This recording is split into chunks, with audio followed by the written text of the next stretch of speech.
Hello friends, welcome to my channel Learn with Suchitra. ଆଜି ଆମେ ଆମ ପରିବାରରେ ଥିବା ସମସ୍ତ ସମ୍ପର୍କ ବିଷୟରେ ଆଲୋଚନା କରିବା।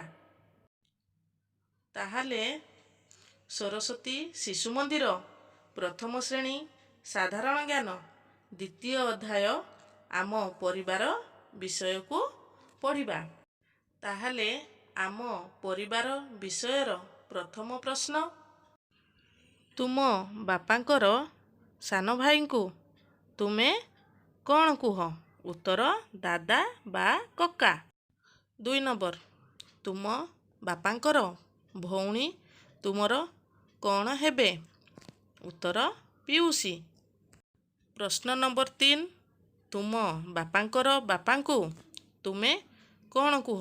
ଉତ୍ତର ଜେଜେ ବା ଜେଜେବାପା।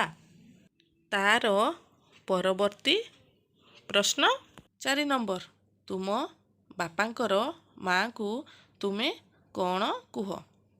ଉତ୍ତର ଜେଜେମା ବା ବୁଢ଼ୀମା। 5 ନମ୍ବର, ମାଆଙ୍କର ଭଉଣୀକୁ ତୁମେ କ'ଣ କୁହ? ଉତ୍ତର ମାଉସୀ। ବର୍ତ୍ତମାନ 6 ନମ୍ବର ପ୍ରଶ୍ନ, ତୁମ ମା ତୁମ ମାମୁଁଙ୍କର କ'ଣ ହେବେ? ଉତ୍ତର ଭଉଣୀ। 7 ନମ୍ବର, ତୁମ କକାଙ୍କର ସ୍ତ୍ରୀ ତୁମର କ'ଣ ହେବେ? ଉତ୍ତର ଖୁଡ଼ୀ। 8 ନମ୍ବର, ତୁମ ବାପାଙ୍କର ଭାଉଜଙ୍କୁ ତୁମେ କ'ଣ କହିବ? ଉତ୍ତର ମାମା ବା ବଡ଼ମା। 9 ନମ୍ବର, ତୁମ ମାଆଙ୍କର ଭାଉଜଙ୍କୁ ତୁମେ କ'ଣ କହିବ? ଉତ୍ତର ମାଇଁ। 10 ନମ୍ବର, ତୁମ ବାପା ତୁମ ମାଇଁଙ୍କର କ'ଣ ହେବେ? ଉତ୍ତର ନଣନ୍ଦେଇ। 11 ନମ୍ବର, ତୁମେ ତୁମ ଅଜାଙ୍କର କ'ଣ ହେବ? ଉତ୍ତର ନାତି ବା ନାତୁଣୀ। 12 ନମ୍ବର, ତୁମ ବାପାଙ୍କର ବଡ଼ ଭାଇଙ୍କୁ ତୁମେ କ'ଣ କୁହ? ଉତ୍ତର ବବା ବା ବଡ଼ ବାପା। 13 ନମ୍ବର, ତୁମ ବାପା ତୁମ ଆଈଙ୍କର କ'ଣ ହେବେ? ଉତ୍ତର ଜ୍ୱାଇଁ। 14 ନମ୍ବର, ତୁମ ମାଆଙ୍କର ବାପା ତୁମର କ'ଣ ହୁଅନ୍ତି? ଉତ୍ତର ଅଜା।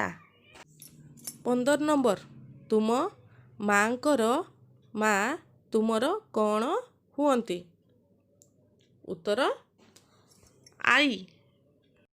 16 ନମ୍ବର, ତୁମ ମାଆଙ୍କର ଭାଇ ତୁମର କ'ଣ ହେବେ?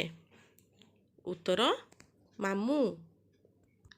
17 ନମ୍ବର, ତୁମ ଦେହ ଅସୁସ୍ଥ ହେଲେ ଘରେ କିଏ ତୁମର ସେବା କରନ୍ତି? ଏହାର ଉତ୍ତର ପରିବାରର ସମସ୍ତେ। 18 ନମ୍ବର, ତୁମ ମାମୁଁଙ୍କର ପୁଅ ତୁମର କ'ଣ ହେବେ? ଉତ୍ତର ଭାଇ। 19 ନମ୍ବର, ତୁମେ ତୁମ ଖୁଡ଼ୀଙ୍କର କ'ଣ ହେବ? ଉତ୍ତର ପୁତୁରା ବା ଝିଆରୀ।